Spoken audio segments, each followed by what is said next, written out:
where rather than deal with the problems of your own society that is disenfranchising the phenotypically Black people, you just import more people from other countries and embed them into your society and allow them to succeed, and then turn around and, you know, create this hierarchy of exceptionalism that tells all the poor Black people in your country, you know, you can't get ahead because you ain't worked hard enough.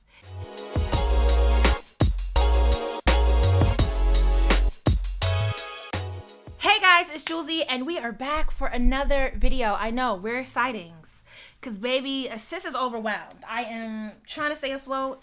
I don't know.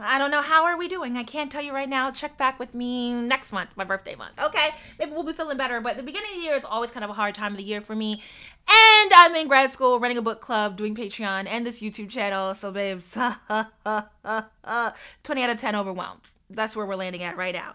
But shout out to Audible for keeping a bitch here, all right? We're coming back because of good old Audible. So slide on over to audible.com/Julesy if you're new to this. Or you could text Julesy to 500 and get your first month free, because not only is Audible the sponsor of this video, but one of my favorite podcasts, I definitely referencing here in this video, definitely inspired a lot of thoughts about a very controversial conversation, but Mike Duncan's Revolutions is also available on Audible. So, you know, slide on over, listen to season 4 about the Haitian Revolution. There's a lot of context, right? A lot of things to get thinking about. It's really, really good, and I love it, along with all the audiobooks that I have been listening to on Audible, because this month in the book club, February is always Toni Morrison month, and this month we read Jazz, which is a delightful listen, absolutely on Audible, and Toni Morrison giving us a sultry jazz-like read is so apropos. I loved it, and it definitely helped me be able to manage all the reading I have to do this month. My Audible book list is bananas. I have been using it every month. So come on over to audible.com/Julesy or text Julesy to 500 and get your first month free and have fun, because there are so many Audible originals. There's original podcasts. There's so many good audiobooks. And if you're looking for any good recommendations, definitely come on over to sbgbookclub.org. We have a new website, so sign up. We're doing some good things over here, making it a better experience for everybody. It will definitely give you all the recommendations for the best audio books. So shout out to Audible for sponsoring this video, and let's get into it. Are we dibbling our toes into the diaspora wars, or are we course correcting on the diaspora wars? Stick with me here, because I really want us to have a respectful and productive conversation. And that's also the point of even approaching this question. And I want us to consider why this is even a question, what context is this question being asked, and who is asking it. Diaspora wars are nothing new. You know, I always have to give a little bit of historical context here, but any country where slavery was an institution, there has always been, during the institution of slavery and post-emancipation, for any country, especially the country that ends slavery the earliest, through the Haitian Revolution, but there has always been a distancing of oneself from the African phenotype is seen as distinguishing someone as a slave, versus the closer your phenotype is to white, the more that suggests status and free status. Absolutely has been a historical tradition across the Americas of differentiating oneself distinctly from the African. And every one of these societies in the Americas has gone through various iterations where we seek to align ourselves with either European, Anglo-Saxon, Protestant aesthetics. It absolutely happens here in the United States of America. We absolutely, coming into the late 1800s, early 1900s, have this idea of, you know, you work hard, you are married, you are partnered, you get an education, and that puts you above the lowly Negro. We quickly go into criminalizing poverty, because poverty is associated with Blackness. And distinguishing yourselves from the African is also about distinguishing yourself through your ability to procure economic status, which is wild when you consider what was happening in the 1890s and what work was even available to Black Americans. The same thing happens across the Caribbean and the West Indies, where post-emancipation, post-colonization, you have this attunement to the colonizer, essentially, and who can take on their aesthetics as symbols of success. It's perverse. Now, what's happening in modern times is, yes, we have a burgeoning class of Black immigrants. We'll get into stats later about the growth that has happened within the Black immigrant population in recent years. And we see this distancing from the African manifested in how Black people who selectively migrate come through the American immigration system. Because the African phenotype still represents a low class of people within the diaspora. Exceptionalism still reigns supreme. And those same class aesthetics of whiteness, of the Western world, European, American aesthetics and veneer of wealth are still desirable. And on the other side, and then we have social media. Now this conversation has gone from distancing yourself or differentiating yourself versus the African American versus the African, has now morphed into a diaspora war of how is the immigrant, the Black immigrant, both the African and Caribbean immigrant, encroaching upon the few Black spaces that exist for us here in this country. How are they encroaching on the possibilities of opportunity that exists for the African American community? And that has now become a profitable conversation because people can position themselves as purveyors of the Black community, as leaders within the Black community, by antagonizing the Black immigrant community and then raising funds for their supposed movements. And who better than do that than someone with a long history of grifting than one Tariq Nasheed. Now, Tariq Nasheed has had a long history on the internet. You know, when he first made it on the scene, he was definitely a pimp. Didn't he even have a show on MTV calling himself K-Flex?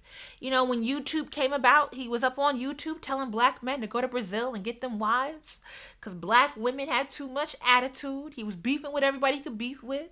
Then he put out the Hidden Colors documentary, and I have been very disappointed to see various members of the Black community, some people that I even respect, feed into the ahistorical, intellectually dishonest, homophobic, misogynistic take that Hidden Colors absolutely was.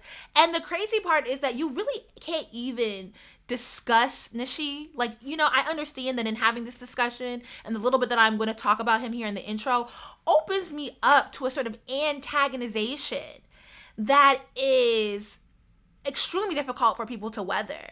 It is overwhelming the way he has been like one of the original people to utilize bots. Like, if you talk about it on Twitter, they'll just come at you and it's constant and there's no way to block it. There's no way to counter it. There's no way to, like, it's so many accounts coming after you that you can't even, you know, report them properly. There's no proper infrastructure to kind of counter that sort of harassment. You just have to like log off the internet, and it stops people from actually having conversations about the sort of harm that Nasheed pushes forth in his messaging and rhetoric. He's also handing out bedwench awards.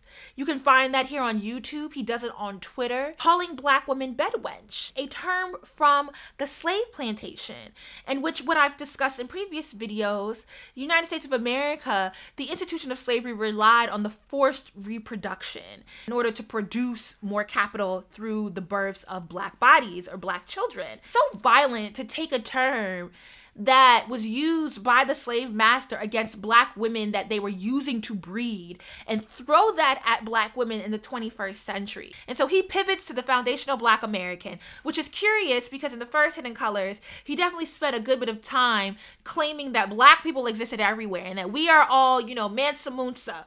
We are all attached to the Black. He takes on a very sort of a pseudo Pan-African politic in claiming Black heritage based on any sort of phenotype of like kinky hair, broad noses, big lips that he then associates with Blackness, to suggest that Black people should be proud of themselves because we did all these things across the world. But then he's now pivoting towards a nativist, foundational Black American rhetoric that attunes itself or attaches itself to the American flag. Y'all are some curious ass Negroes that really just are very invested in ahistorical takes. But foundational Black Americans have been agitating this conversation on Twitter. Current iteration, is coming from a man who simply wanted to raise $1 million for a school that he has no intentions of building, and he has done it. Pivoting towards being the true supporter of the African American community, and utilizing the negative feelings that people do have about the way the American system continues to disenfranchise African Americans, using those sensitivities, pointing it against Black immigrants, only to exploit for your own personal gain. All right, I want us to get away from that. All right, that man, I don't know how in 2021 the man was able to raise $1 million considering his history, but he did. When I think about what is even productive about having this conversation about Black immigrants and African Americans, I think one, because there is a lot of historical context that people are absolutely missing from all sides of this conversation, and also because I don't think this conversation is simply happening between African Americans and Black immigrants. I think if we're going to talk about the way American immigration creates a hierarchy of desirability and exceptionalism, then we also have to talk about the people that don't get the opportunity to come, who cannot successfully get through the American immigration system, and who are left behind. That this sort of idea of like who's experiencing trauma, it's a cycle that is happening that doesn't just go one way from one side, right? That there is no Black person in this system who comes out unscathed, and that we are all incurring some form of harm, and it's not really about the individuals causing the harm against the others. Yes, I think the productive part of this conversation is first about how we civically engage with each other, about how we do consider each other. But this is a perennially online conversation. Most of us are not experiencing like tangible harm in real life, right? We're not beefing at Bella Noche's, okay? Plenty of us have friends from across the diaspora. We're in community. It is not that like of a stickler. But I do want us to think about the conversations that we're not having and how we may engage with various, like how we might fight for certain public policies, how we might approach reform, how we might vote for certain things, how we might just engage in a really, really the minutia of how we engage with each other, the way we consider going about doing things, the way we consider the lands that we come from, just the way we engage as a community together. I do think there's a productivity in understanding the systems at play and getting away from turning this to individualistic attacks. Because I think if we understand the systems, then we also know how to dismantle the systems. And we also know how to make the right calls for the future that we imagine for our offspring, First off, I want to talk about the Haitian Revolution. And yes, season 4, Mike Duncan's Revolutions on Audible. It's a really good podcast. If you're new to Audible, audible.com/Julesy or text Julesy to 500-500. And also, The Source of Self-Regard by Toni Morrison. It's a collection of essays, and she definitely talks about borders and our attunement to land and how we reinvest in imperialism that harms us because we want to say that we're better than others. But I think the Haitian Revolution, the makings of Haitian history, really kind of illuminate this conversation here about the Black immigrant in America. Partly because Haitians are the second largest population of Black immigrants in this country.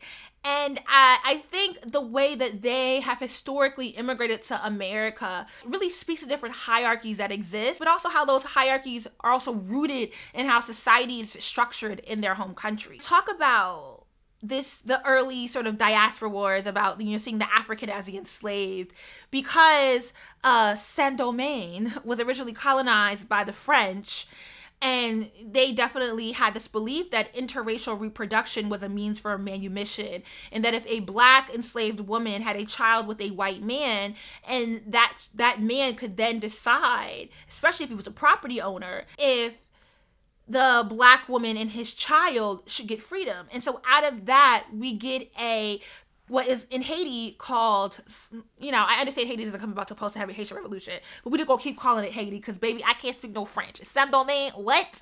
But we get this class of what Haitians consider the coloreds, right? And so we get elite coloreds. So pre the revolution, you got big whites, coloreds, little whites, and then Africans. So you do get a society, even post the Haitian Revolution, that is invested in this form of colorism that defines its racial politics, in which the rural, Black, African phenotype, Haitian, is seen at the bottom of the rung.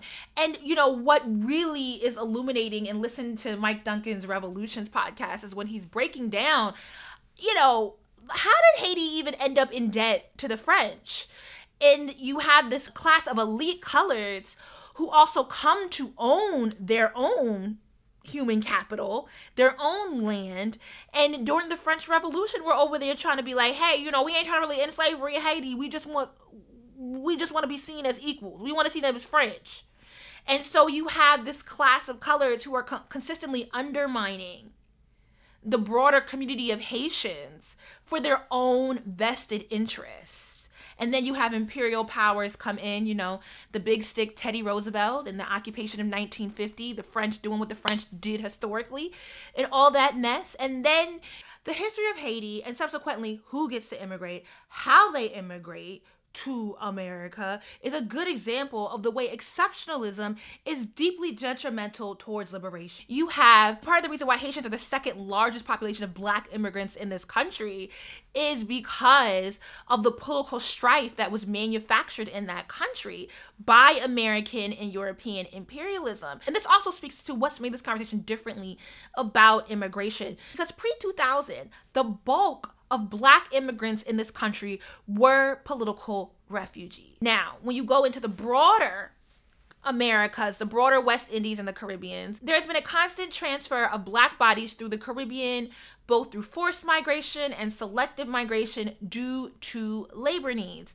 And since most Black Americans exist in this country along the southeastern border, many of us in our own genealogy or family tree will find that we have various members of our family from the Caribbean post-emancipation.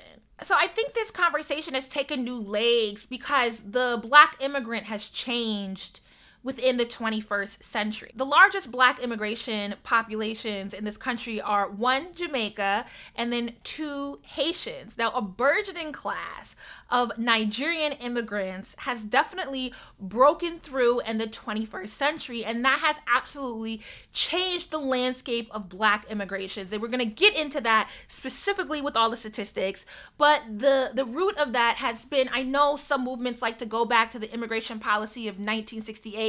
It really ain't that, right? As America went about its big stick imperialistic policy through the rest of the Americas, migration did happen between various countries. But historically, the idea that pre-2000 Black immigrants were overtaking Black Americans or African Americans economically is not true. Now, because most of the studies point out that, one, in order for Black immigrants pre-2000 to be doing better than native Black, that English-speaking Caribbeans were entering into niche markets, that they were willing to take on more menial work, and that their economics would kind of align with us. There wasn't this big line in the sand between, you know, for instance, Jamaicans and Black people. Now, there is a bigger distinguishment between Haitians because, one, many of them are coming as political refugees, and two, they are French speaking, and so culturally that's just different. Culturally you integrate differently, and for their own safety and their own needs, they are going to group together in particular regions, in particular communities on their own. But also, they are all also coming over with their own racial hierarchy. Some of those people that are descendants of the coloreds, descendants of the Black elites of Haiti, have been able to selectively migrate and position themselves as at the top of the hierarchy, while Haitian immigrants often economically fare beneath native African American. Where does this idea that Black immigrants supposedly do better, and what are we defining as do better in this country because they work harder than African Americans, where does that actually come from? It comes from one African American conservative economist, Thomas Sowell, who in 1975 published a piece called Race and Economics. And he suggests that African Americans' lack of social advancement stems from the failure to adopt mainstream middle-class white values and behaviors. He claims that African Americans have an aversion to work. So you see how this sort of diaspora wars conversation, this sort of xenophobia that could be pointed at the African American community, is rooted in beliefs that historically have existed within the African American community, and then are reshifted because Thomas Sowell gets mainstream publications to regurgitate this belief. And then it trickles into the Black community where then people are saying, oh yeah, we work harder. American immigration absolutely creates hierarchies. Now, if you come through as a refugee, that is quite different from coming through the diversity visa process or the traditional immigration process at large. And the refugee system creates its own hierarchy. So I do absolutely understand why current iterations of this Black immigrant versus African American conversation have many, especially Haitians, sort of waving their hands like, wait. How are we getting more privileges than y'all? Because my family came over as refugees. My family exists back in Haiti as this particular class of people. And I think at large, what this conversation is really hitting at isn't the large swath of immigrants. But what's happening is people are arguing over the visibility of Black immigrants in positions of perceived power.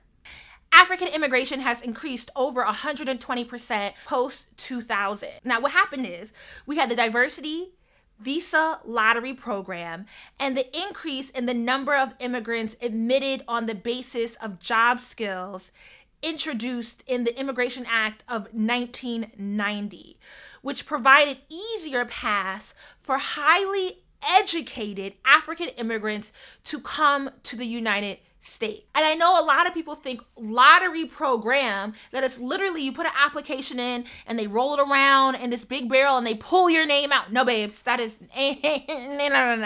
no. American imperialism has created conflict in certain countries in order for capitalism, for the interests of private business, American businesses to flourish. And then we have taken in small numbers of people from those communities to sort of justify our placement and our hand in controlling their governments. And you think that then America's going to turn around and say, oh yeah, I'm going to let y'all in without having a little piece of your government. Yeah. The Divisa lottery program opened up to African countries because, we get a U.S. embassy in Accra. We get KFC in Accra and Taco Bell. We get a U.S. embassy in Abuja.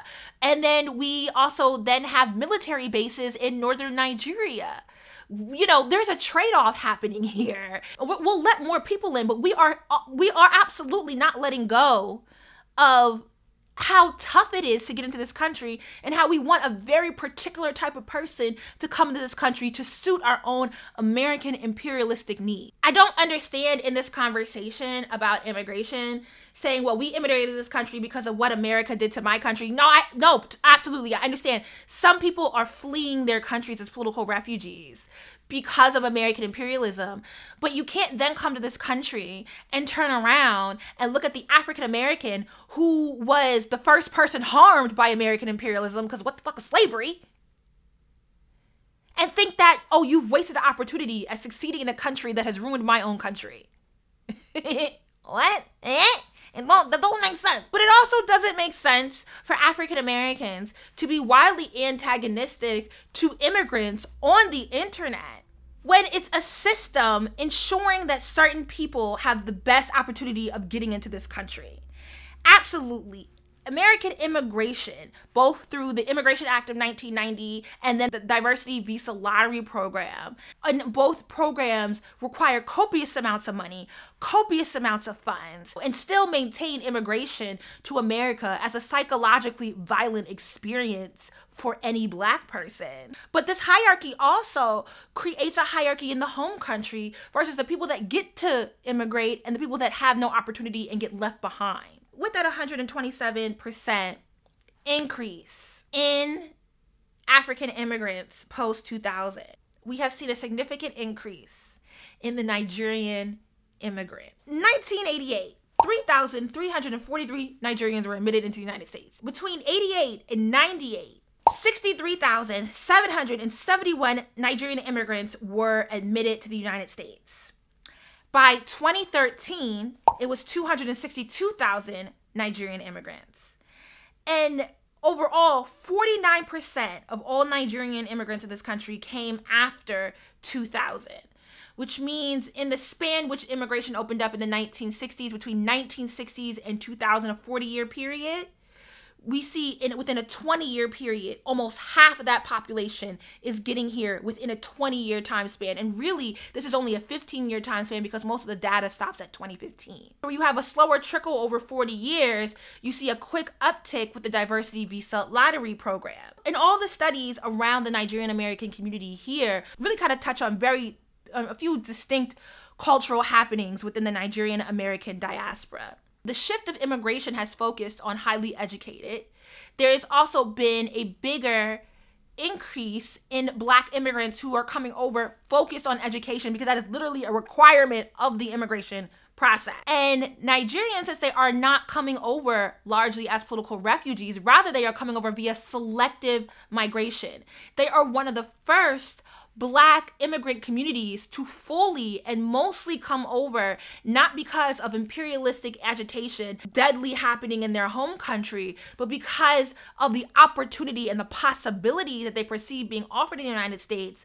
They then can select through their own cognition to go through the immigration process and enter into the United States. And I know when we have this conversation on social media, that a lot of people who are children of immigrants might want to push back. But I want you to consider that your parents made these decisions, not you. And so when you hear stories about, oh, well, your mother or your father raised X amount of money in order to immigrate, and that to you suggests that they don't have any privilege, I want you to consider on the other side of that, we don't even have to consider the African American. Consider how many of your own people did not have the means to go into a community and collect money. That the ecosystem that exists within your home country doesn't allow everyone to have the potential to get through this system. That the system is both created to do this, and the makings of your own home country create a hierarchy of privilege of who gets to select to migrate through the American immigration system.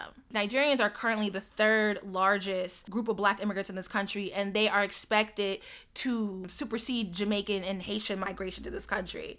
So now you have a rapidly growing class of immigrants, and you have a rapidly growing class of immigrants that are coming through a system that is saying they want a certain subset of, people to be able to come through, and there's not this political refugee status that most people are coming through. So you're getting a higher class of people that are attuned to education. Not that this is culturally embedded, right? There isn't like this cultural dissonance between Nigerians and everybody else. It is just that this system is very expensive. It's very difficult. It's very violent. And the person that's going to put out on the other side, it's more focused on job skills. And so 46% of Nigerians are in the professional class versus Caribbean immigrants who enter into niche markets and are more likely to take menial jobs. Nigerians also culturally come from a community of, I lived in Houston very briefly. And I will say, if you have ever stepped foot into the Nigerian community here, you will quickly learn that status is derived from positions and organizations, from professional organizations, from church organizations, and from community organizations. That probably very much so is a cultural thing.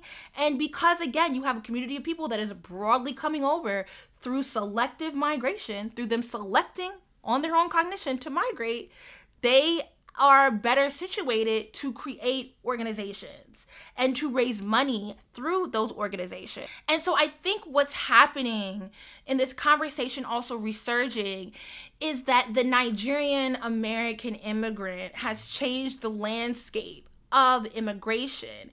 And because they're coming over through selective migration, because culturally they do hold a lot of value in organizations and status being derived from those organizations, you're also much more likely to notice when Nigerian Americans are put in positions of power. Now, what's interesting, we can look at like Insecure, right? Issa Rae has a father from Senegal and an African American mother. Yvonne Orji is Nigerian American. And it's very interesting because I went to GW with Yvonne Orji, and I will absolutely 10 out of 10 tell you the Nigerian girls at GW were mean. I was friends with them though. They weren't mean to me. They were mean to Yvonne.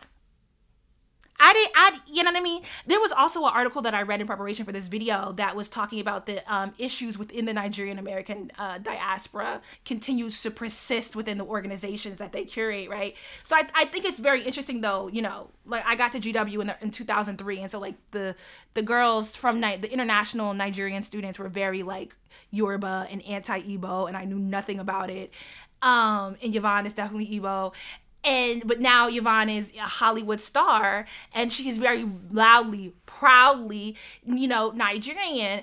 And I think that there is this idea where we're fighting for we're not fighting for liberation. We're fighting for a few of us to get into small spaces of power, right? Because you see someone like a Yvonne Orji who is not only in a hit TV show, but then she's a member of like a friend group, and it's all over her social media that's largely made up of other Africans. And then she's collaborating with other Nigerian Americans. And then Yvonne's HBO comedy special, where she riffs about being highly educated at a game night or like this hood party in the Bronx, like, oh no, oh my, how scary, while beaming about what her success means to Nigeria.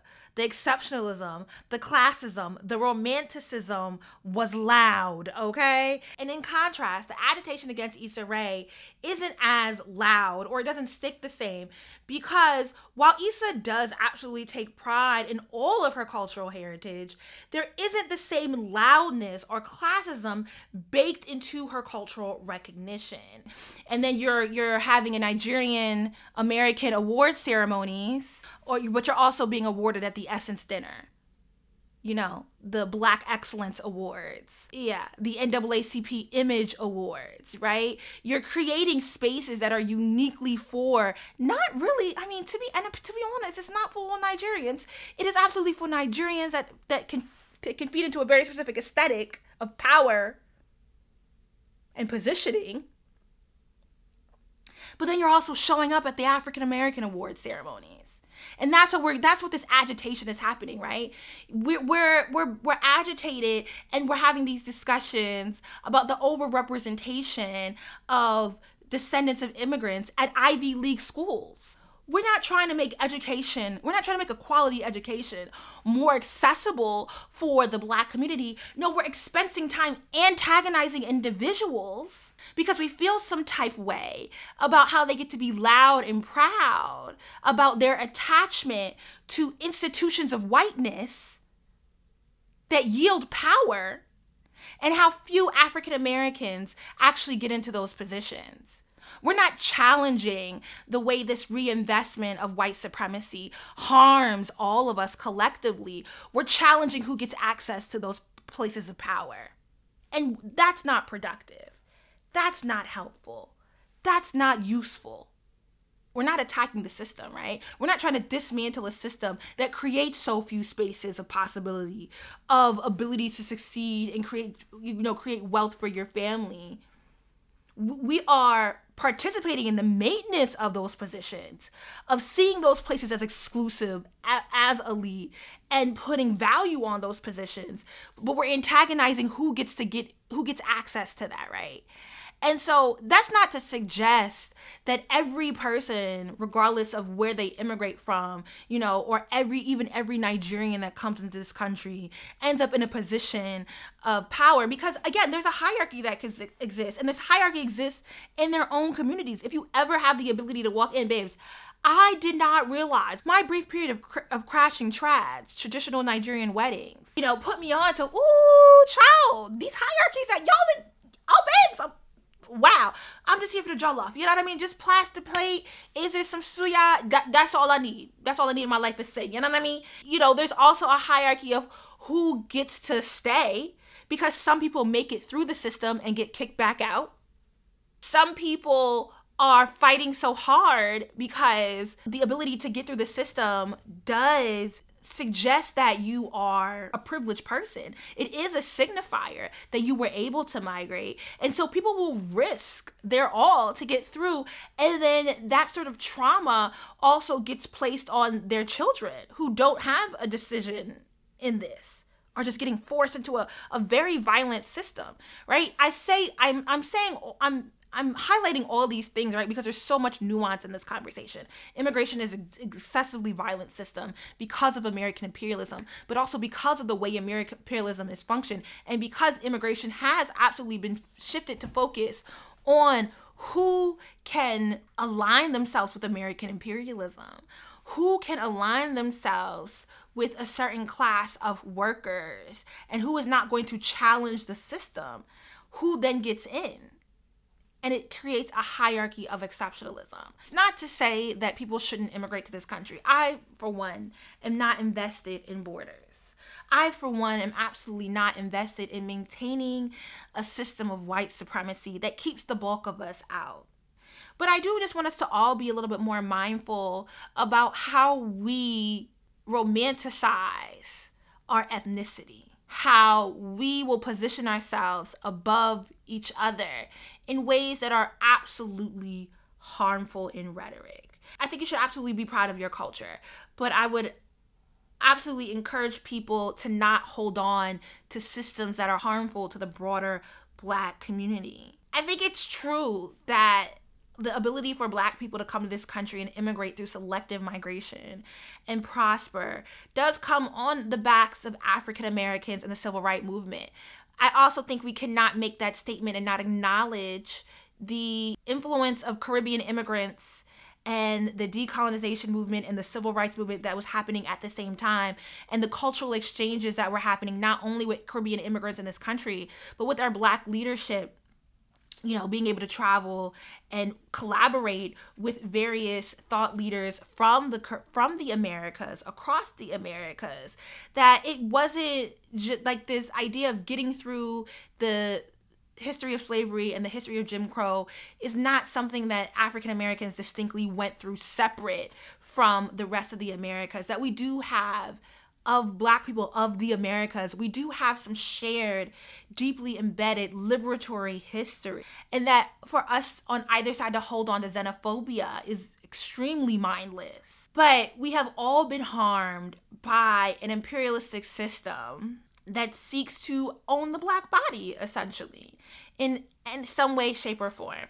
And so I just want to encourage that, you know, everything that I said about xenophobia and hierarchy of immigrants, again, it could also be said about a particular brand of middle class and wealthier Black people, because even when, you know, I acknowledge that a lot of this agitation is coming towards a visibility of Black immigrants in positions of power, you know who's upholding that? It's not the white man. There are other wealthy Black people who enjoy the idea that a particular class of Black people gets to migrate to this country, and then they don't have to do anything. They don't have to realign themselves to the Black community who is suffering in this country. It's much easier to import the upper echelon of another country than to deal with your problems at home. But that exists for everyone, right? Because on the other side of it, African Americans also, if we consider even the class of us that is likely to move to other places, like who has the ability to move across the country? And then who has the ability to migrate? It is a privileged class of African Americans that are able to migrate to other countries. And so we see these same hierarchies exist with African Americans who migrate to Europe, South Africa, even West Africa. Like it's a particular class of us that get to enter into that migration system. And so you see these same sort of hierarchies repopulate in the Black community. And wealthier Black folks would rather not invest in the labor it would take to truly dismantle systems that they profit from. So they would rather just, you know, migrate. And this is, you know, you see the same, again, you know, we went back to the Haitian Revolution and like this class of the elite colored people, You see the same thing happen again and again in different cultures and communities, where rather than deal with the problems of your own society that are disenfranchising the African, the black people, the phenotypically black, that is disenfranchising the phenotypically black people, you just import more people from other countries and embed them into your society and allow them to succeed, and then turn around and, create this hierarchy of exceptionalism that tells all the poor black people in your country, you can't get ahead because you ain't worked hard enough. It's harmful. It's a cycle of harm for all of us.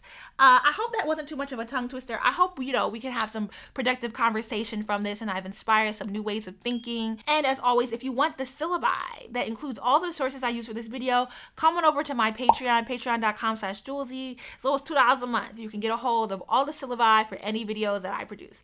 Thanks for watching. Deuces!